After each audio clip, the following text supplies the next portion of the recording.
Welcome to జేజేహే news. ముందుగా headlines చూద్దాం. భీమవరంలో జగనన్న విద్యా దీవెన కార్యక్రమంలో పాల్గొన్న జగన్. పవన్లపై సంచలన వ్యాఖ్యలు చేసిన ఏపీ సీఎం. కార్లను మార్చినట్టు పవన్ కళ్యాణ్ భార్యలను మారుస్తాడని వెల్లడి.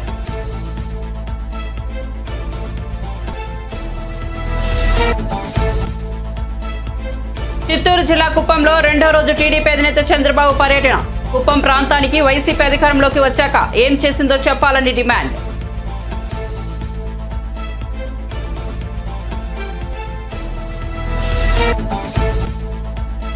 ఇటీవల కొత్త పార్టీని స్థాపించిన సిపిఐ మాజీ జేడీ. ప్రత్యేక హోదా అధ్యాయం ఇప్పుడే మొదలైందని తాజా వ్యాఖ్యలు. బ్యాడ్జీలు ధరించి పోరాటం చేద్దామని పిలుపు.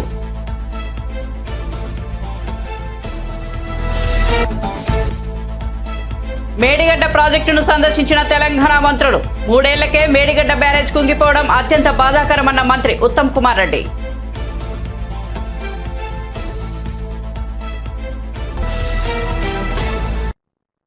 ఇక వార్త వివరాల్లోకి వెళ్తే జనసేన అధినేత పవన్ కళ్యాణ్ కార్లను మార్చినట్లుగా భార్యలను మారుస్తాడని సీఎం జగన్ తీవ్ర విమర్శలు చేశారు.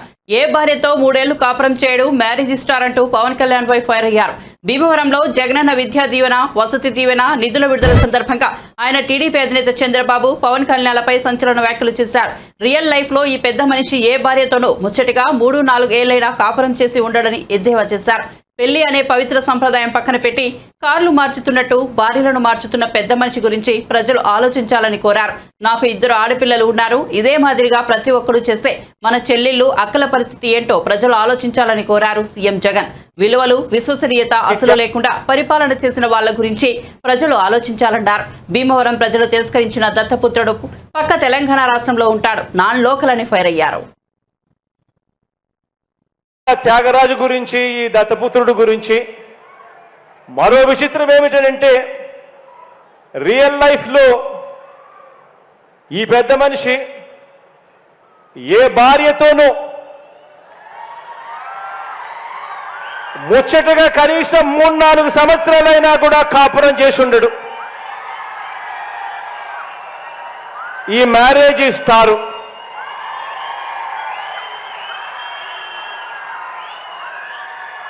ఆడవాళ్లను కేవలం ఆట వస్తువులుగా మాత్రమే చూస్తూ పెళ్లి అనే ఒక పవిత్ర వ్యవస్థను, పెళ్లి అనే ఒక పవిత్ర సాంప్రదాయాన్ని మంటగలుపుతూ 4 ఏళ్లకోసారి పెళ్లి చేసుకోవడం, మళ్ళీ విడాకులు ఇచ్చేసేయడం, మళ్ళీ పెళ్లి చేసుకోవడం, మళ్ళీ విడాకులు ఇచ్చేసేయడం. ఏకంగా కార్లను మార్చినట్టుగా భార్యలను మారుస్తా ఉన్న ఈ పెద్ద మనిషి 3 సంవత్సరాలకు 4 సంవత్సరాలకు భార్యలను మారుస్తా ఉన్న ఈ పెద్ద మనిషి ఇప్పటికే 3 భార్యలు అయిపోయారు అని అంటే ఆలోచన చేయమని అడుగుతా ఉన్నా. ఈరోజు మనమంతా ఉన్నాం. నాకైతే 2 ఆడపిల్లలు ఉన్నారు. మనమంతా కూడా ఆలోచన చేయాలి. మనకు చెల్లెళ్ళు ఉన్నారు, మన ఇళ్లలో ఆడబిడ్డలు ఉన్నారు. ఇలాంటి వాళ్ళు నాయకులు అవుతే, ఇలాంటి వాళ్ళు ముఖ్యమంత్రులు, ఎమ్మెల్యేలు అవుతే, ఇలాంటి వాళ్ళను ఇన్స్పిరేషన్గా తీసుకొని 4 ఏళ్లకొకసారి 3 ఏళ్లకొకసారి ఇదే మాదిరిగా ప్రతి ఒక్కడు కూడా చేయడం మొదలు పెడితే నిజంగా మన ఆడబిడ్డల పరిస్థితి ఏమిటి, మన చెల్లెళ్ళ పరిస్థితి ఏమిటి, మన ఆడబిడ్డల పరిస్థితి ఏమిటి?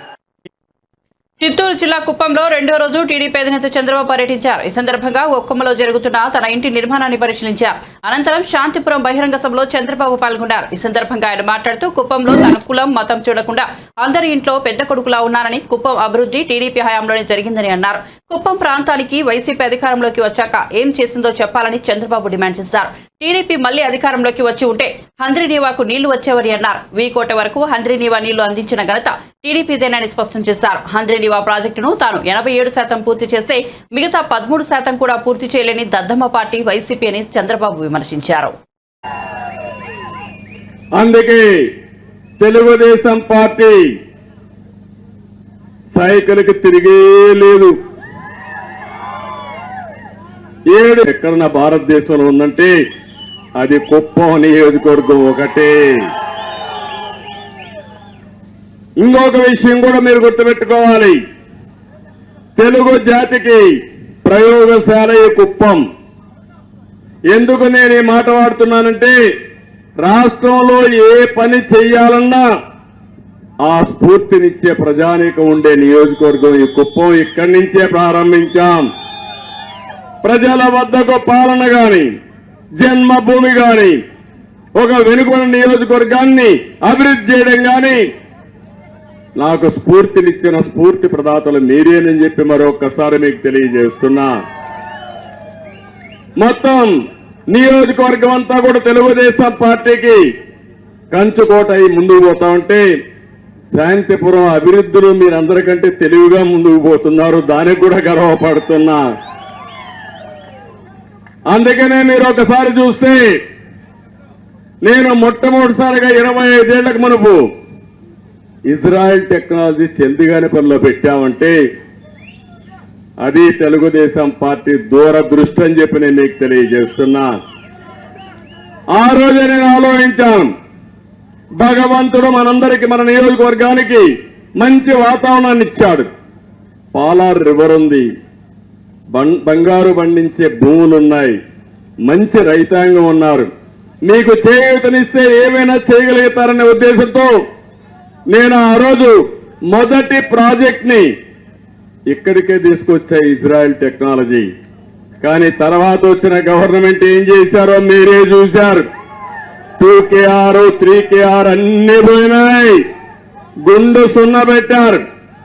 ఆ తర్వాత నేను ఆలోచించాను, మైక్రో ఇరిగేషన్ ప్రాధాన్యత ఇచ్చి తుంపర్ల సేద్యం బిందు సేద్యానికి ప్రాధాన్యత ఇచ్చాను.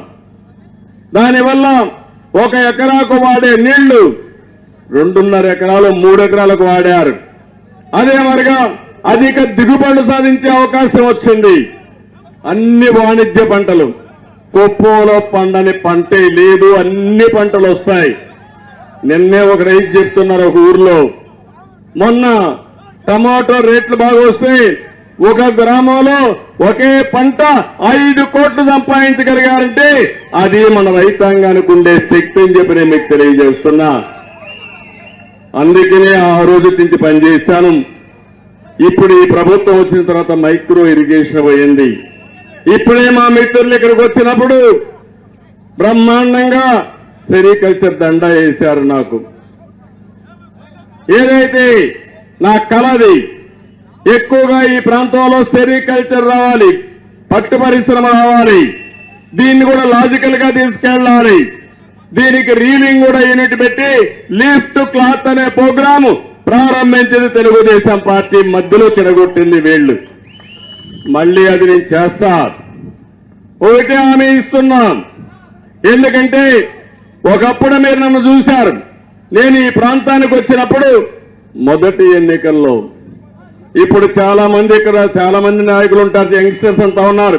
తమ్ముళ్ళు 35 సంవత్సరాల వయసు తక్కువ ఉండే వాళ్ళకి నా మొదటి ఎన్నిక మీకు తెలియదు. ఈ నియోజకవర్గం 35 ఏళ్లకు మునుపు ఎట్లుందో ఇప్పుడు ఎట్లుందో తెలియాలంటే ఊరూరు ఒకసారి తిరిగి గత చరిత్ర నెమరేసుకుంటే నీకు అర్థమవుతుంది. అప్పుడు ఒకే ఒక రోడ్డు. ఇటీవల జై భారత్ నేషనల్ పార్టీ స్థాపించిన సిబిఐ మాజీ జేడీ లక్ష్మీనారాయణ ఏపీకి ప్రత్యేక హోదా అంశంపై తమ పార్టీ కార్యాచరణను ప్రకటించారు. విజయవాడలో జరిగిన ఒక కార్యక్రమంలో ఆయన మాట్లాడుతూ ప్రత్యేక హోదా అధ్యాయం ఇప్పుడే మొదలైందని అన్నారు. ప్రత్యేక హోదా సాధన కోసం బ్యాడ్జీలు ధరించి పోరాటం చేద్దామని పిలుపునిచ్చారు. జనవరి 26న ప్రత్యేక హోదా కోసం ప్రతిజ్ఞ చేద్దామని సూచించారు. రాజకీయ పార్టీలు కాదు, ప్రజలు ఉద్యమిస్తేనే హోదా వస్తుందని లక్ష్మీనారాయణ స్పష్టం చేశారు. ఆంధ్రప్రదేశ్ రాష్ట్రానికి ప్రత్యేక హోదా ఇవ్వడం కేంద్ర బాధ్యత అని స్పష్టం చేశారు. ఏపీకి 5 ఏళ్ల పాటు ప్రత్యేక హోదా కావాలని అప్పటి ప్రభుత్వం చెబితే కాదు, 10 ఏళ్లు కావాలని అప్పుడు బీజేపీ చెప్పిందని లక్ష్మీనారాయణ పేర్కొన్నారు. టీడీపీ, వైసీపీ ఎన్నికల కోసమే హోదా అంశాన్ని లేవనెత్తుతున్నాయని ఆయన విమర్శించారు. కేంద్ర ప్రభుత్వం అయితే ఫైనాన్స్ కమిషన్ వాళ్ళ సాకు చూపించారు. వాళ్ళు 14-15 ఫైనాన్స్ కమిషన్ వాళ్ళు ఇవ్వవద్దు అంటున్నారు అని చెప్పి. కానీ ఆ ఫైనాన్స్ కమిషన్ చైర్మనే చెప్పారు, మేమెప్పుడూ చెప్పలేదు. మా కమిషన్ రిపోర్టును వాళ్ళు ఆ విధంగా అన్వయించుకున్నారని ఆయన పుస్తకం పోర్ట్రేట్స్ ఆఫ్ పవర్లోనే ఎన్కే సింగ్ గారు రాశారు. స్పెషల్ కేటగిరీ స్టేటస్ అన్నది కేంద్ర ప్రభుత్వ పరిధిలో ఉంటుంది, అది ఇవ్వాలనుకుంటే వాళ్ళు ఇవ్వచ్చు అని. అదేవిధంగా పాండిచ్చేరిలో మేము ఎలక్షన్ల సమయంలో ఇస్తామని ఆర్థిక మంత్రి గారే ప్రకటించారు పాండిచ్చేరి రాష్ట్రానికి. మరి ఈ విధంగా 4 సార్లు మనకు అవకాశం వచ్చినా కూడా మన రాష్ట్రంలో ఉన్న గత ప్రభుత్వం కానీ ఈ ప్రభుత్వంలో ఉన్న పార్టీలు కానీ ఎప్పటికీ 4 అవకాశాలను వదులుకోలేదు. మొదటిది సిటిజన్షిప్ అమెండ్మెంట్ యాక్ట్ బిల్లు అప్పుడు 2019వ సంవత్సరంలో, ఆ తరువాత ప్రెసిడెంట్ ఎలక్షన్ అప్పుడు, రాష్ట్రపతి ఎన్నికప్పుడు, తర్వాత ఉపరాష్ట్రపతి ఎన్నికప్పుడు, తర్వాత ఢిల్లీ సివిల్ సర్వెంట్స్ ఆర్డినెన్స్ అప్పుడు కూడా ఈ 4 సందర్భాల్లో మనం గనక గట్టిగా అక్కడ కూర్చొని మీరు స్పెషల్ కేటగిరీ స్టేటస్ ఇస్తే తప్ప మేము మీ ప్రతిపాదనకు సానుకూలంగా ఓటు వేయము అని చెప్పినప్పుడు ఖచ్చితంగా ఈ స్పెషల్ కేటగిరీ స్టేటస్ వచ్చేది. మరి ఎందుకు చేశారని మనం అంతా అడగాలి. సో ఈ విధంగా ఉన్న పరిస్థితులలో ఈ స్పెషల్ కేటగిరీ స్టేటస్, ప్రత్యేక హోదా అన్న నినాదాన్ని ప్రజా ఉద్యమంగా మార్చడానికి జై భారత్ నేషనల్ పార్టీ ఈరోజు నిర్ణయించి ప్రజలందరూ కూడా ఏ బ్యాడ్జీ అయితే ఇక్కడ పెట్టుకున్నాం, ప్రత్యేక హోదా ఆంధ్రప్రదేశ్ హక్కు అన్న బ్యాడ్జీ, మన ఆంధ్రప్రదేశ్ రాష్ట్ర సింబల్, ఆ తర్వాత పెద్దలు పొట్టి శ్రీరాములు గారి ఫోటో ఉన్న ఈ బ్యాడ్జీని అందరూ ధరించాలని మేము కోరుకుంటున్నాం. ఆ తర్వాత ఒక ప్రతిజ్ఞ కూడా ప్రతిరోజు మనం ఒక్కసారైనా ఈ ప్రతిజ్ఞ ఏదైతే పార్లమెంటు సాక్షిగా అప్పటి ప్రధాని ఇచ్చిన హామీ ఏదైతే ఉందో అది నెరవేరే వరకు నేను ఒక పౌరుడిగా, ఆంధ్రప్రదేశ్ పౌరుడిగా నేను ఈ ప్రత్యేక హోదా కోసం నేను పాటుపడతాను, ఈ బ్యాడ్జీ ధరిస్తాను, అనునిత్యం అనుక్షణం నేను ఈ ప్రత్యేక హోదా కోసం పాటుపడతాను. అదేవిధంగా మేమందరము కలిసి ఈ ప్రత్యేక హోదా తీసుకురావడానికి ప్రయత్నం చేస్తాము అన్నది. తరువాత ఏవైతే రాజకీయ పార్టీలు ఈ ప్రత్యేక హోదా తీసుకొచ్చే బాధ్యత వారు గనక తీసుకోకుంటే ఆ పార్టీలకు మేము ఓటు వేయమని కూడా నిస్పష్టంగా మనం అందరం కూడా చెబుదాము. ఆ తర్వాత 26 జనవరి రోజున అందరం కలిసి ఒక మహాప్రతిజ్ఞ చేద్దాం. రిపబ్లిక్ డే రోజున మన భారత రాజ్యాంగం అమలులోకి వచ్చింది. ఆ రోజున మనం ఖచ్చితంగా అందరం కలిసి ఒక మహాప్రతిజ్ఞ చేద్దాం. అందరం కలిసి ప్రత్యేక హోదా తీసుకొద్దాం. ఆ ప్రత్యేక హోదా గనక రాగలిగితే మన యువతరానికి ఉపాధి, మన ఆర్థిక సంక్షోభం ఏదైతే ఉందో, మనం అప్పులు చేయాల్సి వస్తుందో, వీటన్నిటి నుంచి మనం బయటికి పడి ఆంధ్రప్రదేశ్ను బ్రహ్మాండమైన స్వర్ణాంధ్రప్రదేశ్గా మనం అందరం కలిసి తీర్చిదిద్దుకోవచ్చని మీ అందరికీ తెలియజేస్తున్నాను. మేడిగడ్డ బ్యారేజీ అక్టోబర్ 21న కుంగిపోతే డిసెంబర్ 3న ప్రభుత్వం మారే వరకు అప్పటి సీఎం కేసీఆర్ దానిపై ఒక్క మాట కూడా మాట్లాడలేదని మంత్రి ఉత్తమ్ కుమార్ రెడ్డి విమర్శించారు. 1,00,000 కోట్లతో కట్టిన కాళేశ్వరం ప్రాజెక్టులో 3 ఏళ్లకే మేడిగడ్డ బ్యారేజ్ కుంగిపోవడం అత్యంత బాధాకరమన్నారు. మేడిగడ్డ ఘటనకు సంబంధించి క్షేత్రస్థాయిలో పరిస్థితిని సమీక్షించేందుకు బంజారాహిల్స్లోని తన నివాసం నుంచి ఆయన బయలుదేరి వెళ్లారు. ఈ సందర్భంగా ఆయన మీడియాతో మాట్లాడారు.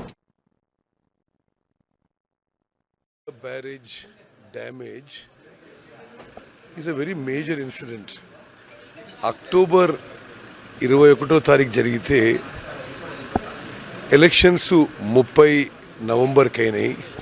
3వ తారీఖు కౌంటింగు, 7వ తారీఖు వరకు ప్రమాణ స్వీకారం అయింది. 7వ తారీఖు 7వ తారీఖు కూడా వాళ్ళే ప్రభుత్వంలో ఉన్నారు. ఆనాటి ముఖ్యమంత్రి ఇరిగేషన్ శాఖ మంత్రిగా ఒక్క మాట కూడా దాన్ని మాట్లాడకపోవడం ఇది చాలా విచిత్రమైన విషయం. తప్పనిసరిగా 1,00,000 కోట్లు పెట్టుబడి పెట్టి ఒక ప్రాజెక్ట్ కట్టి 3 ఏళ్ళలో కుంగిపోవడం అంటే అది చాలా పెద్ద సంఘటన, సిగ్గుపడాల్సిన సంఘటన. దాని విషయంలో అన్ని విషయాలు నిర్ధారించి ఫ్యాక్ట్ ఫైండింగ్ చేసి తగిన చర్యలు తీసుకుంటాం. ఇటు అబద్ధం. వాళ్ళు అప్పుడు ఎలక్షన్ల ముందు దే ట్రై టు అదేదో తక్కువ జరిగిందని చూపెట్టే ప్రయత్నం చేస్తున్నారు. బట్ ఎనీవే తక్కువ జరిగిందనే మేము కూడా కోరుకుంటున్నాం. మేమేం పెద్దగా ఇది ఏదో రాజకీయంగా లబ్ధి పొందాలి కాబట్టి ఎక్కువ డ్యామేజ్ జరిగిందని మేము చెప్పదలుచుకోలేదు. బట్ ఈ రోజున్న పరిస్థితుల్లో మేడిగడ్డ, అన్నారం, సుందిళ్లలో మరి మొత్తం నీళ్లు తీసేయాల్సిన పరిస్థితి వచ్చింది. ఎస్ఆర్ఎస్పి స్టేజ్ 2 ఇతర ఆయకట్టు ఇప్పుడు దెబ్బతింటుంది. ఈ స్టెబిలైజేషన్ ఆయకట్టు ఓకే. ఇప్పుడు అది ఎట్లా చేయాలనేది మేము ఇప్పుడు సమీక్ష చేసుకొని ఫైనల్ చేస్తాం. మేము రానున్న లోక్సభ ఎన్నికలకు బీఆర్ఎస్ సమాయత్తమవుతోంది. ఇందులో భాగంగా జనవరి 3వ తేదీ నుంచి పార్లమెంట్ నియోజకవర్గ వారీగా సన్నాహక సమావేశాలు నిర్వహించాలని నిర్ణయించింది. తెలంగాణ భవన్ వేదికగా మాజీ మంత్రులు కేటీఆర్, హరీష్ రావు, పోచారం శ్రీనివాస్ రెడ్డి, జగదీష్ రెడ్డి, ప్రశాంత్ రెడ్డి, నిరంజన్ రెడ్డి, సీనియర్ నేతలు కేశవరావు, మాజీ స్పీకర్ మధుసూదనాచారి తదితర కీలక నేతలు సమావేశాలు నిర్వహిస్తారు. ఈ సమావేశాలు 2 విడతల్లో జరగనున్నాయి. తొలి విడతలో జనవరి 3వ తేదీ నుంచి 12 వరకు, రెండో విడత జనవరి 16వ తేదీ నుంచి 21 వరకు జరగనున్నాయి. జనవరి 3న ఆదిలాబాద్, 4న కరీంనగర్, 5న చేవెళ్ల, 6న పెద్దపల్లి, 7న నిజామాబాద్, 8న జహీరాబాద్, 9న ఖమ్మం, 10న వరంగల్, 11న మహబూబాబాద్, 12న భువనగిరి పార్లమెంట్ నియోజకవర్గ సన్నాహక సమావేశాలు జరుగుతున్నాయి. సంక్రాంతి పండుగ సందర్భంగా 3 రోజులు విరామం ఇస్తారు. రెండో విడతలో భాగంగా 16న నల్గొండ, 17న నాగర్ కర్నూల్, 18న మహబూబ్ నగర్, 19న మెదక్, 20న మల్కాజ్గిరి, 21 సికింద్రాబాద్, హైదరాబాద్ నియోజకవర్గాల సమావేశాలు జరగనున్నాయి. సింగరేణి ఎన్నికల తరువాత రాజకీయంగా కాంగ్రెస్, సిపిఐ మధ్య తగువ వచ్చిందని, ఈ 2 పార్టీలు విడిపోతాయని కొందరు ప్రచారం చేస్తున్నారని సిపిఐ జాతీయ కార్యదర్శి నారాయణ మండిపడ్డారు. కార్మికుల ఎన్నికలకు రాజకీయాలకు సంబంధం లేదని స్పష్టం చేశారు. సింగరేణి ఎన్నికల్లో బీఆర్ఎస్ అనుబంధ సంఘాన్ని ఓడించామన్నారు. ఏఐటీయూసీ, ఏఎన్టీయూసీ అధికారంలోకి రావడం సంతోషంగా ఉందన్నారు. కార్మికులకు సంబంధించిన ఎన్నికలు జరిగిన తర్వాత ఇదే రాజకీయంగా సిపిఐకు కాంగ్రెస్ కు మధ్య తగ్గు వచ్చిందని చెప్పేసి విడిపోతాయని చెప్పేసి అంటున్నారు. అది వాస్తవానికి అది రాజకీయ సంబంధం లేదు. 1945 నుంచి సింగరేణి సంస్థ స్టార్ట్ అయితే అప్పటి నుంచి ఎన్నికలు జరుగుతూనే ఉన్నాయి. యూనియన్స్ ఉంటున్నాయి. హెచ్ఎంఎస్ ఉంది, ఐఎన్టీయూసీ ఉంది, ఏఐటీయూసీ ఉంది, సిఐటీలు ఉన్నాయి, ఇంకా అనేక సంఘాలు ఉన్నాయి. ఆ ఎన్నికలు జరుగుతూ ఉంటాయి. దానికి ఎప్పుడు కానీ రాజకీయ సంబంధం లేకుండా ఉండేది. అయితే ఒక దుష్ట సంపద ఎప్పుడు స్టార్ట్ అయిందంటే టీఆర్ఎస్ అధికారంలోకి వచ్చిన తర్వాత వాళ్ళు డైరెక్ట్ గా సంఘంలో పాల్గొని దానికి డబ్బులు, దశకం, బంధు అంతా ఇచ్చి కార్మికులను ఒక విధంగా చెడగొట్టారు. ఇది దుస్సాంప్రదాయం. టీఆర్ఎస్ గవర్నమెంట్ వచ్చిన తర్వాతనే అధికారాన్ని ఉపయోగించి, డబ్బులను ఉపయోగించి, మద్యాన్ని ఉపయోగించి రకరకాల ప్రలోభాలతోటి ప్రయత్నించారు. అది ఒక చెడు సాంప్రదాయం ప్రారంభమైంది. మాట వాస్తవం. అది కొనసాగకూడదని మా ఉద్దేశం. ఇప్పుడు బొమ్మడి గారు సాధించాం. టీఆర్ఎస్ ఓడించాం, టీఆర్ఎస్ అనుబంధ సంఘాన్ని ఓడించాం. మరి ఐఎన్టీయూసీ, ఏఐటీయూసీ అధికారంలోకి వచ్చినాయి. సంతోషమే. దాని మీద తగ్గుండాల్సిన పని లేదు. దీనికి దానికి సంబంధం ఉండదు. అందువల్ల రాబోయేటువంటి ఎన్నికల్లో కూడా మళ్ళా ఏదో విభేదాలు వస్తాయి, రకరకాల ప్రచారం జరుగుతున్నాయి. సిపిఐకి కాంగ్రెస్ కు మధ్య కేవలం సింగరేణి కాలనీస్ ద్వారా వచ్చేటువంటి రాజకీయ తగ్గు కారణం లేదు. దాంతో అయిపోయింది. అయితే ఒకటే గుర్తుంచుకోవాల్సింది ఏంటంటే అధికార పార్టీ ఇప్పుడు కానీ అది ఐఎన్టీసీ, ఏఐటీసీ చట్టం సంఘాలు పోవాలి తప్ప దాన్ని మన డబ్బులు దాచుకుని తీసుకుని పెట్టి వర్కర్స్ ని చెడగొట్టే సామర్థ్యం చేయడం మంచిగా నా ఉద్దేశం. బొగ్గు గని కార్మికులకు సంబంధించిన ఎన్నికలు జరిగిన తర్వాత ఇదే రాజకీయంగా సిపిఐకు కాంగ్రెస్ కు మధ్య తగ్గు వచ్చిందని చెప్పేసి టీడీపీ పులివెందుల ఇన్ఛార్జ్ బీటెక్ రవికి ఏపీ ప్రభుత్వం గన్మెన్లను తొలగించింది. ఈ నేపథ్యంలో బీటెక్ రవి మాట్లాడుతూ తనను అంతమొంచేందుకు జగన్ కుట్ర పన్నారని మండిపడ్డారు. అందుకే తన గన్మెన్లను తొలగించారని ఆగ్రహం వ్యక్తం చేశారు. తనకున్న 2 గన్మెన్లు ఉదయం వెళ్లిపోయారని, అంశంపై హైకోర్టును ఆశ్రయిస్తానని చెప్పారు. తనకు ఏదైనా జరిగితే జగన్, ఆయన భార్య వైఎస్ భారతి, కడప ఎంపీ అవినాష్ రెడ్డిదే బాధ్యత అని అన్నారు. పులివెందులలో మీడియాతో మాట్లాడుతూ ఆయన ఈ మేరకు స్పందించారు. తర్వాత నిన్న సింహాద్రిపురము ఆ పర్యటన వచ్చినప్పుడు అక్కడంతా ఎవరు జనాలు లేరు, ఏది ముఖ్యమంత్రి వచ్చినప్పుడు. తర్వాత దాని ఎఫెక్ట్ ఏమో కానీ జగన్మోహన్ రెడ్డి గారు అయితే రిటర్న్ గిఫ్ట్ ఇచ్చారు. అంతవరకు నాకు దాదాపు 15 years నుంచి నాకు సెక్యూరిటీ ఉంది. రాజశేఖర రెడ్డి గవర్నమెంట్ అప్పుడు ఉంది, కిరణ్ కుమార్ రెడ్డి గవర్నమెంట్ అప్పుడు ఉంది. అన్ని గవర్నమెంట్లో కూడా నాకు థ్రెట్ పర్సెప్షన్ వలన సెక్యూరిటీ ఉన్నది. ఆ సెక్యూరిటీని కూడా ఈరోజు పొద్దున్నే ఫోన్ చేసి మీ సెక్యూరిటీ డ్రాప్ చేస్తానని చెప్పేసి ఇనికి పిలిపించడం జరిగింది. నేను ఒకటి సూటిగా అడుగుతానా, నిన్న సింహాద్రిపురం పర్యటనకు జగన్మోహన్ రెడ్డి వచ్చినప్పుడు ఆయన సెక్యూరిటీ దాదాపు 3,000 మంది పోలీసులు. స్పష్టంగా మేము మా ఊర్లోనే కాబట్టి చూసినాం. నీకు సెక్యూరిటీ నీ ప్రోగ్రాంకి వచ్చేదానికి 3,000 మందిని నువ్వు సెక్యూరిటీ ఉపయోగించుకోవచ్చు. నీ మీద కంటెస్ట్ చేసే వాళ్ళము. తర్వాత మాజీ ఎమ్మెల్సీ ఎప్పటి నుంచో మాకు థ్రెట్ ఉంది. మాకు 1+1 ఇచ్చిన దాన్ని కూడా ఆ తర్వాత దాన్ని కూడా ఈరోజు రిమూవ్ చేయడం అనేది అంటే ఎంతవరకు సబబు ఇది? అంటే కేవలం దీంట్లో బాగా స్పష్టంగా మాకు అర్థమయ్యేది ఏంటంటే మమ్మల్ని అంతమొందించే దాంట్లో ప్లాన్లో భాగంగానే నాకు సెక్యూరిటీ తొలగించడం ఈరోజు జరిగింది. నేను జగన్మోహన్ రెడ్డిని ఒకటే రిక్వెస్ట్ చేస్తాను, నాకు సెక్యూరిటీ తొలగించినందువల్ల నాకు ఎలాంటి బాధ లేదు, ఏం లేదు. ఎప్పుడు మీరు ముఖ్యమంత్రిగా ఉన్నారు కాబట్టి బీటెక్ రవి ప్రాణానికి నాది బాధ్యత అని జగన్మోహన్ రెడ్డిని ఒక స్టేట్మెంట్ ఇమ్మనండి. నాకు సెక్యూరిటీ అవసరంలే, ఏం అవసరంలే, ఆయన చెప్పమనండి. బీటెక్ రవి మా పులివెందులో తెలుగుదేశం పార్టీకి ఇన్ఛార్జిగా ఉన్నాడు, నా మీద కంటెస్ట్ చేస్తున్నాడు కాబట్టి ఆయన ప్రాణానికి మాది బాధ్యత అని చెప్పండి. మాకు ఆ సెక్యూరిటీ కూడా అవసరంలే. ఇంత దారుణంగా అంటే ఇంతవరకు సెక్యూరిటీ ఉండేది, ఇప్పుడు ఇంకా ఎలక్షన్ టైం స్టార్ట్ అయింది, మేము కూడా పల్లెలకు పోయి తిరిగేది ఉంటుంది. ఈ నుంచి ఇంకా ఏదైనా ఉంటే థ్రెట్ లేని వాళ్ళకు కూడా ఇప్పుడు సెక్యూరిటీ ఇచ్చే పరిస్థితి ఉంటుంది. అట్లాంటిది ఉండే వాళ్ళకు కూడా మాకే తీసేయడం అంటే స్పష్టంగా మీ ద్వారా ఆ తర్వాత ఇది సుమోటోగా తీసుకోమని కూడా చెప్తారా. నాకు ఎలాంటి ప్రమాదం కానీ, నాకు ఎలాంటి హాని కానీ, నా ప్రాణానికి కానీ జరిగితే దానికి తప్పకుండా ముఖ్యమంత్రి జగన్మోహన్ రెడ్డి, ఆయన సతీమణి భారతిరెడ్డి గారు, తర్వాత కడప ఎంపీ అవినాష్ రెడ్డి గారిలే బాధ్యత. నాకు వ్యక్తిగత శత్రుత్వం ఎవరితో కూడా లేదు, నాకు ఉండేది రాజకీయ శత్రుత్వం వాళ్ళతోనే. కాబట్టి ఈ మూమెంట్లో, ఈ ఎలక్షన్ అంటే ఇంకో 2-3 నెలల్లో ఎలక్షన్ జరుగుతుందనే మూమెంట్లో ఈరోజు వచ్చి వాళ్ళు సెక్యూరిటీని డ్రాప్ చేసినారంటే వాళ్ళు వ్యూహాత్మకంగా పద్ధతి ప్రకారం మమ్మల్ని ఏదో చేసేదానికి అని మేము స్పష్టంగా చెప్పదలుచుకునే మాకు అర్థమవుతుంది. ఖచ్చితంగా వాళ్ళ దగ్గర ఏదో ప్లానింగ్ ఉంది, మమ్మల్ని ఏదో చేయాలనే. కాబట్టి ఇదే సుమోటోగా తీసుకొని హైకోర్టు కూడా మేము అప్లై చేస్తున్నాం. మాకు ఏది జరిగినా కూడా జగన్మోహన్ రెడ్డి, భారతిరెడ్డి, అవినాష్ రెడ్డిదే 100% బాధ్యత. నాకేమైనా పొరపాటున రేపొద్దున ఏమైనా జరిగినా కూడా ఆ తర్వాత దీన్నే సుమోటోగా తీసుకోవాలని కూడా మీ ద్వారా అందరికీ కూడా చేస్తాను. తర్వాత ఇప్పుడు మార్చుకోవడము, ఎమ్మెల్యేలను అటు ఇటు మార్చడము, కిందిది పైకి, పైకి కిందికి, పక్కంది ఈ పక్కకు చేసుకుంటాడు. అది మీ పార్టీ అంతర్గత విషయం, మేము పట్టించుకోము. దయచేసి ముఖ్యమంత్రి గారిని, జగన్మోహన్ రెడ్డిని ఒకటే రిక్వెస్ట్ చేసేది ఏంటంటే, నువ్వు అటు ఇటు మార్చుకోవడంలో నిన్ను నువ్వు మార్చుకొని నువ్వు పులివెందులు లేకుండా పోతే నా పరిస్థితి ఏంది? నేనేదో నిన్ను నమ్ముకొని పులివెందుల ప్రజలకు నువ్వు చేసిన అన్యాయము, పులివెందుల ప్రజల పట్ల నువ్వు చూపించిన నిర్లక్ష్యము, పులివెందుల ప్రజలకు నువ్వు ఇవ్వకుండా, గౌరవం ఇవ్వకుండా ఇంత చేసినావు కాబట్టి నిన్ను నమ్ముకొని నేను పోటీ చేశానా?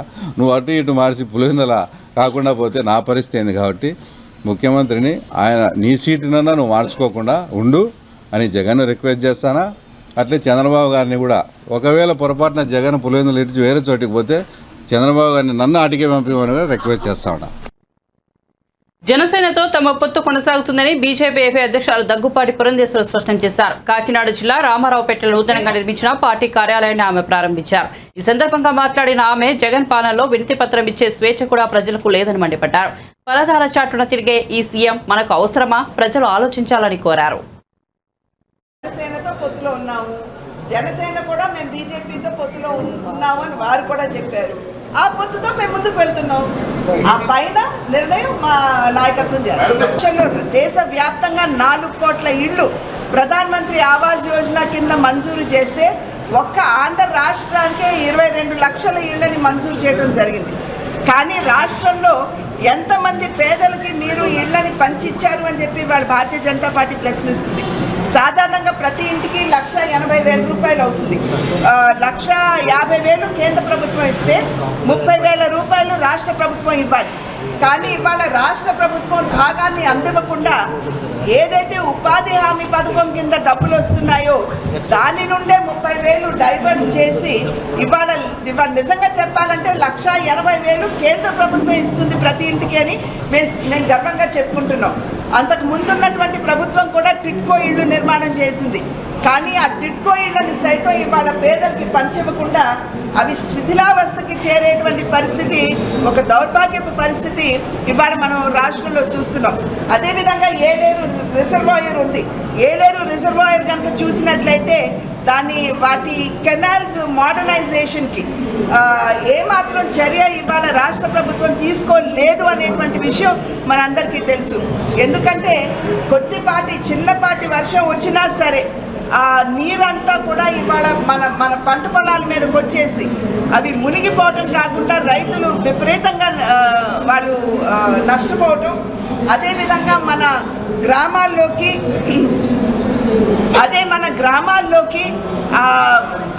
మన పట్టణాల్లో కూడా ఇవాళ ఆ వాగులు పొంగి మన ముంపుకు గురయ్యేటువంటి పరిస్థితి ఇవాళ మనం ఇక్కడ చూస్తున్నాం. కానీ జగన్మోహన్ రెడ్డి గారు పాదయాత్ర సందర్భంగా చెప్పారు, నేను ముఖ్యమంత్రి అయిన వెంటనే ఏలేరు మోడర్నైజేషన్ జరుగుతుంది అని వారు చెప్పడం జరిగింది. ఇవాళ భారతీయ జనతా పార్టీ ప్రశ్నిస్తుంది, ఏ మాత్రం మీరు మోడర్నైజ్ చేసినట్లయితే మీరు దాని మీద ప్రజలకి, ఇక్కడ ఉన్నటువంటి ప్రజలకి ఖచ్చితంగా తెలియజేయవలసినటువంటి బాధ్యత మీ మీద ఉన్నది అని చెప్పి మేము భావిస్తున్నాం. ఇవాళ రాష్ట్రంలో ఉన్నటువంటి పరిస్థితి విద్వేషపూరితమైనటువంటి వాతావరణం, విధ్వంసపూరితమైనటువంటి వాతావరణాన్ని ఇవాళ మనం చూస్తున్నాం. ఇవాళ ఎవరైనా సరే గళం విప్పి మాట్లాడారు అంటే వెంటనే వారి మీద SC/ST అట్రాసిటీ యాక్ట్ పెట్టి వారిని జైల్లో పెట్టేటువంటి పరిస్థితి.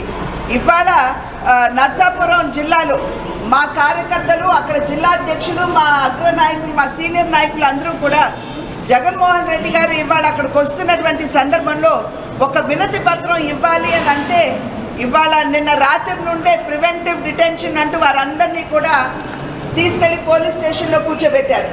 అదేమిటి అని ప్రశ్నించడానికి వెళ్ళినటువంటి మా జిల్లా అధ్యక్షుడు, మా నర్సాపురం అధ్యక్షులైనటువంటి తాతాజీ గారు, వారిని సైతం వారితో పాటు మా కార్యకర్తల్ని కూడా ఇవాళ పోలీస్ స్టేషన్లో కూర్చోబెట్టారు. ఇది ఏమాత్రం సమంజసమా అని చెప్పి నేను జగన్మోహన్ రెడ్డి గారి ప్రభుత్వాన్ని మేము ప్రశ్నిస్తున్నాం. అంటే ప్రజలకి కనీసం మీకు వినతి పత్రం ఇచ్చుకునేటువంటి అవకాశం కూడా ఇవ్వకుండా మనం చూస్తున్న రాష్ట్రంలో. పెనమలూరు నియోజకవర్గంలో అన్ని వర్గాల ప్రజలు తనను ఆదరిస్తున్నారని, అయినా తమ అధినేత సీఎం జగన్ మాత్రం తనను పట్టించుకోవడం లేదని పార్థసారథి బహిరంగంగా వాపోయారు. జగన్ తనను గుర్తించకపోవడం దురదృష్టకరమని ఆయన అన్నారు. తనకు ఎన్ని అవమానాలు ఎదురైనా ప్రజలు తనకు అండగా ఉంటారని, తనను కాపాడతారని చెప్పారు. తాను ఎమ్మెల్యేను కానని, ఎప్పటికీ ప్రజాసేవకుడిగానే ఉంటానని అన్నారు. తన జీవితాంతం ప్రజలకు రుణపడి ఉంటానని చెప్పారు. వచ్చే ఎన్నికల్లో తనకు టికెట్ రాకపోవచ్చని సంచలన వ్యాఖ్యలు చేశారు. మరోవైపు పార్థసారథిని మరో నియోజకవర్గానికి పంపే ఆలోచనలు జగన్ ఉన్నట్టు సమాచారం. వర్గాలు కులాలకు అతీతంగా నన్ను ఆశీర్వదించారు. అది ఏ రోజు కూడా నేను మర్చిపోనని చెప్పేసి మనం చేస్తాను. కొంతమంది చెప్తారు ఈ వర్గం సారథికి వ్యతిరేకం, లేదా సారథి ఈ కులానికి వ్యతిరేకం అని చెప్పేసి. నేను స్పష్టంగా తెలియజేస్తా ఉన్నాను, అన్ని వర్గాల ప్రజలు నన్ను ఆశీర్వదించారు కాబట్టి ఈ పెనమలూరులో నేను గెలవగలుగుతున్నానని చెప్పేసి మీకు మనం చేస్తాను. నేను నామినేషన్ వేసిన రోజు, నేను నామినేషన్ వేసిన ప్రతిసారి ప్రచారం మొదలవుతుంది, సారథి ఓడిపోయాడు అని. కానీ అన్ని వర్గాల సహకారంతో ప్రతి ఎన్నికలో కూడా గెలుస్తున్నాను. అది నా జీవితంలో ఎన్నడూ కూడా మర్చిపోను. దురదృష్టవశాత్తు మన ప్రియతమ నాయకుడు జగన్మోహన్ రెడ్డి గారు నన్ను గుర్తించకపోయినప్పటికీ కూడా ఈ నియోజకవర్గ ప్రజలు నన్ను గుండెల్లో పెట్టుకొని ఎటువంటి అవమానాలు ఎదురైనా కూడా నన్ను కాపాడుతూ వస్తున్నారని చెప్పేసి, నా వెనకాల అండగా ఉంటున్నారని చెప్పేసి, వాళ్ళకి ఎప్పటికైనా సరే ఎమ్మెల్యేగా కాదు సేవకుడిగా ఉంటానని చెప్పేసి మనవి చేస్తూ ఈ కార్యక్రమాన్ని విజయవంతం చేస్తానికి కృషి చేసిన ప్రతి కార్యకర్తకి కూడా చేతులెత్తి నమస్కరిస్తూ సెలవు తీసుకుంటున్నాను. దురదృష్టవశాత్తు మన ప్రియతమ నాయకుడు జగన్మోహన్ రెడ్డి గారు నన్ను గుర్తించకపోయినప్పటికీ కూడా ఈ నియోజకవర్గ ప్రజలు నన్ను గుండెల్లో పెట్టుకొని ఎటువంటి అవమానాలు ఎదురైనా కూడా నన్ను కాపాడుతూ వస్తున్నారని చెప్పేసి. బులెటిన్ ముగించే ముందు హెడ్లైన్స్ మరోసారి చూద్దాం. భీమవరంలో జగనన్న విద్యా దీవెన కార్యక్రమంలో పాల్గొన్న జగన్, పవన్లపై సంచలన వ్యాఖ్యలు చేసిన ఏపీ సీఎం. కార్లను మార్చినట్టు పవన్ కళ్యాణ్ బార్లను మారుస్తాడని వెల్లడి.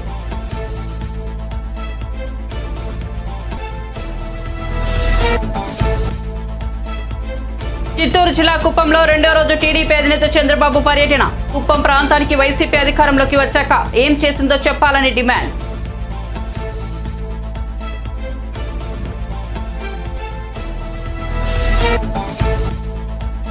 ఇటీవల కొత్త పార్టీ స్థాపించిన సిబిఐ మాజీ జేడీ ప్రత్యేక హోదా అధ్యాయం ఇప్పుడే మొదలైందని తాజా వ్యాఖ్యలు. బ్యాడ్జీలు ధరించి పోరాటం చేద్దామని పిలుపు.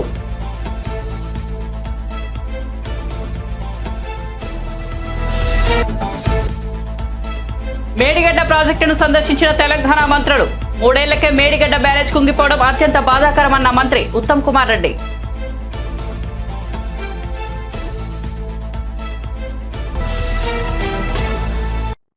మరిన్ని అప్డేట్స్ కోసం చూస్తూనే ఉండండి జై జై హే న్యూస్.